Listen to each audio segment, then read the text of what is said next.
London AIM-listed Glantus Holdings automates accounting systems and helps companies save money along the way. It came to the market in May last year.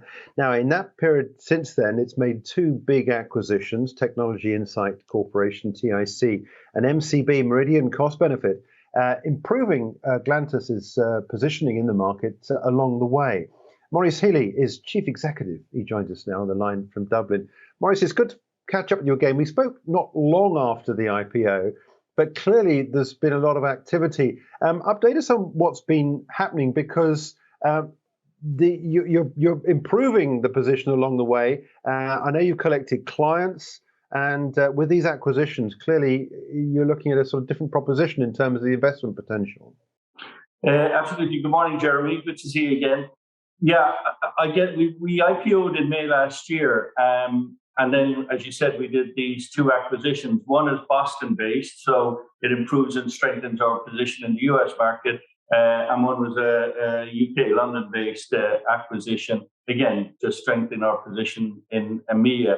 But you're right, it's a different proposition now, because effectively our run rate business has more or less doubled since the time of the IPO with the introduction of these acquisitions. So, yeah, at the time of the IPO, we were alluding to the fact that we had this acquisition strategy. And it was good to get them in before the year end. I think your house broker, Arden, says that you've been scaling up and addressing market pain points as well. What are they referring to about pain points, and what work has needed to be done? So the reason we even exist, Jeremy, is that we work with the accounts payable departments of large global organizations. So we have two qualifying questions. What is their spend, and how many suppliers do they have? And if the spend is north of $500 million, then the suppliers tend to be anywhere from 4,000 suppliers to 120,000 suppliers. And it doesn't matter how sophisticated their internal systems are, or their ERP systems. It's really difficult because they've got multiple regions, multiple companies, multiple ERP systems, or even multiple instances of ERP systems. So gathering that information and data on the supplier ecosystem is actually quite difficult. So our product comes in and it sits right above their internal systems. We draw the data, and we find things like duplicate payments. We find credits not properly processed. And on top of that, we do some fraud detection, anomaly detection, and compliance issues for them. So we're hitting a lot of buttons for them. We're giving them an instant return on investment because we're contributing to working capital immediately. But we give them so much more in the analysis of their supplier ecosystem. Yeah. My understanding is you're producing prelims in April. How much of this year we're going to see a contribution from TIC and MCB? I'm not quite sure where along the process we are in terms of the bringing on board these two companies, but I know that the deals have been done, haven't they?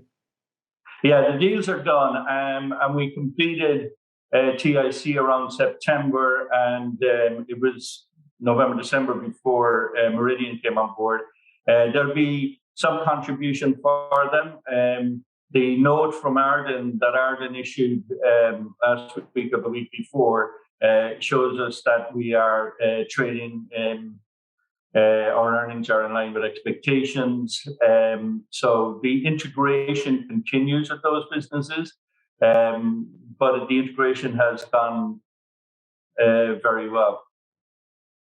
Talk us a bit about the customer base as well. As I said, you've been expanding. Clearly, bringing on new companies on board gives you new opportunities. But what about the client base? Yeah, the client base just gets stronger and stronger. We have just so many global brands now coming on board.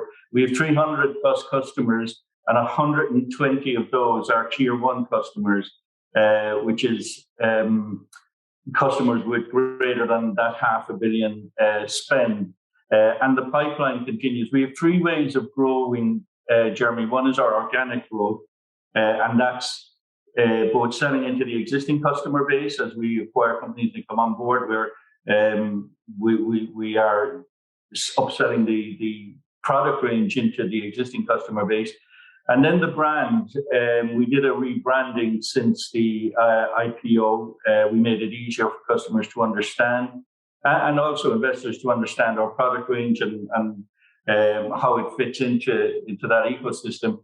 And so that's also going really well. We're getting a lot more inbound inquiries, a lot of global customers. So that's good. We've also started a partnership program. It took time to figure out exactly what type of profile of partners we needed.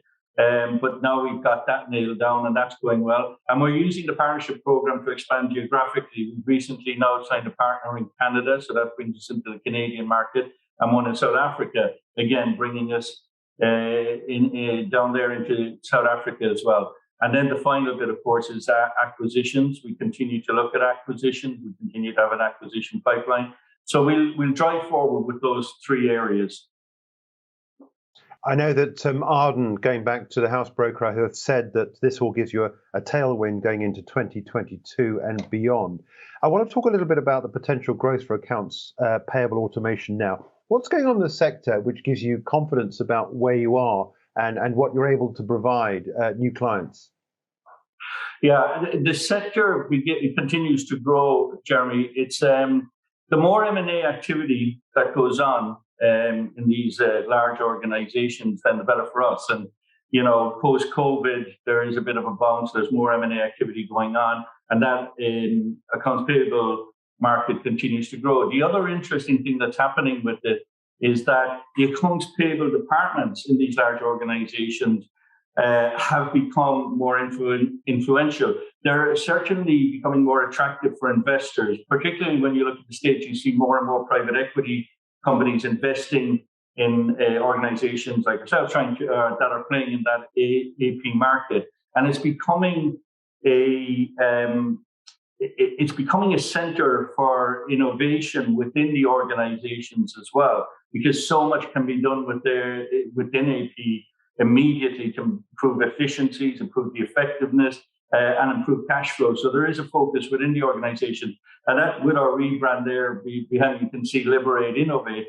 We're looking and marketing to AP people to liberate them to continue the innovation of AP departments. And that has worked really well for us as we focus on AP people.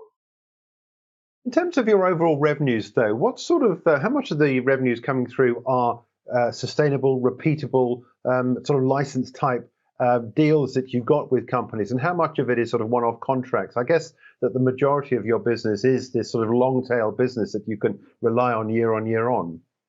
Yeah, so we have two types of revenue. Three, we do charge for installation, professional services, and that is one-off, but that's less than 5% of our revenues.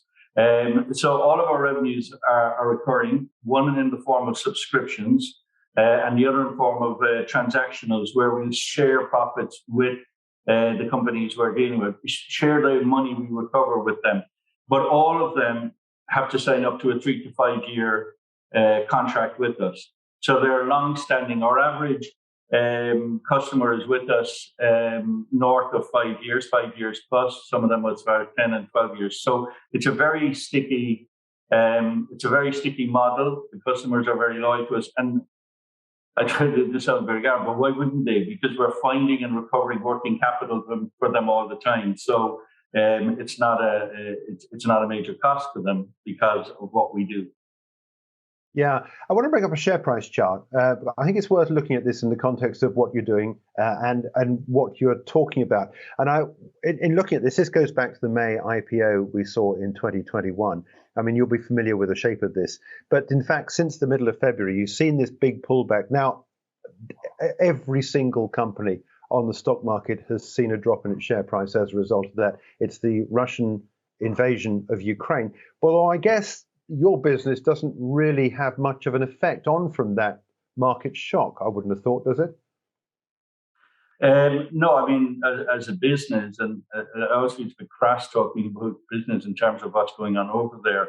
No, we don't have an exposure to the Russian market and that. However, we do have development teams in Poland and Lithuania, and they border obviously on Ukraine and in Russia, and that's our biggest concern, working with our people there and providing support to them. But we, as a business, we don't have an exposure. But the share price, yeah, I mean the share price is below issue at the moment, and within the business, I mean that's a bit of a frustration for me. I'll be honest with you.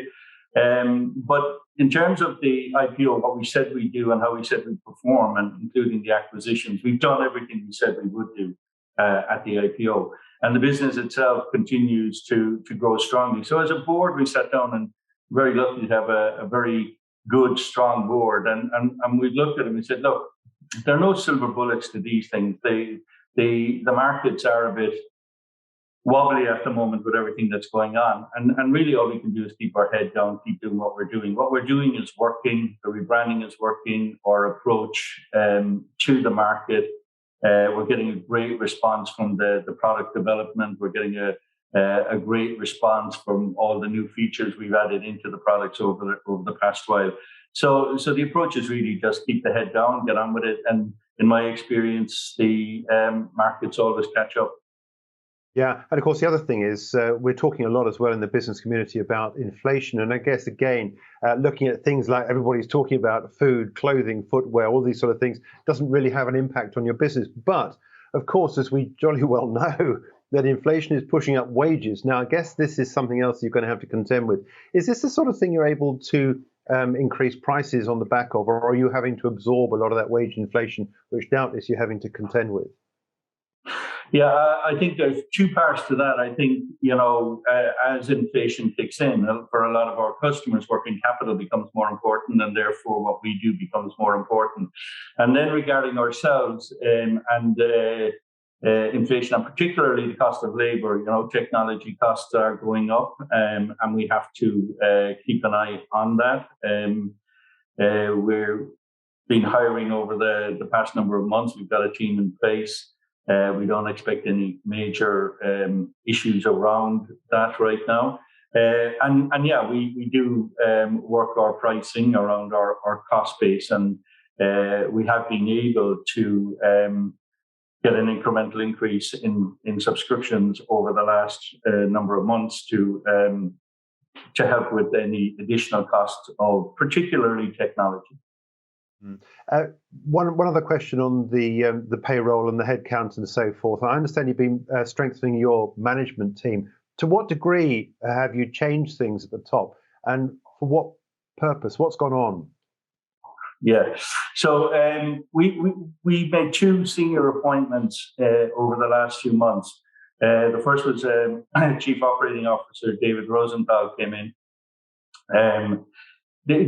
As I said earlier, Jeremy, the company is, from a run rate perspective, has more or less doubled in size. And I guess I was doing COO job over the last while. So we did need to fill that gap, and we got someone with tremendous experience, working in financial services, understand how to roll out technology across organizations. He's worked at CEO level across these large global organizations as well as medium-sized companies. So he's been a real welcome addition to the business as the integration goes on. It's an area that he specializes in as well. So that's been great, and it's kind of freed me up a bit now to do a little bit more focus on the acquisition bit, focus on the share price and develop that side of things. The other, we've appointed a Chief Corporate Growth Officer, Diane Gray-Smith. Diane has been a non-exec with us since the IPO. So she's moved from non-exec to exec, as I keep telling her, over to the dark side. But it's great. So Diane's background has been in fintech. She's been CFO of large fintech organizations. And one of the things that we have to look at right now is how we exploit the data that we've collected. So if you look at what we've got at the moment, we've got about $1.6 trillion of spend under analysis across the various products that we have. And when I spoke earlier about 300 customers, that's correct, but there's 4.8 million of their suppliers also on the platform that we're working with. So there's a lot of data there. And there's about 120 million individual payments that we can see over that. So these are all very big numbers and self-stated, but it is a lot of data, and there's a lot we can do in the fintech space around that whole payments. It's the kind of piece that's missing from our offering at the moment. And it's a very exciting space. And Diane left a very good position to come and join us. And yeah, we're really pleased. It's a real endorsement to the technology, to the customer base, to the data, that we were able to get Diane to join us. Yeah. So one final question: how does all this set you up for fiscal 2022 and beyond?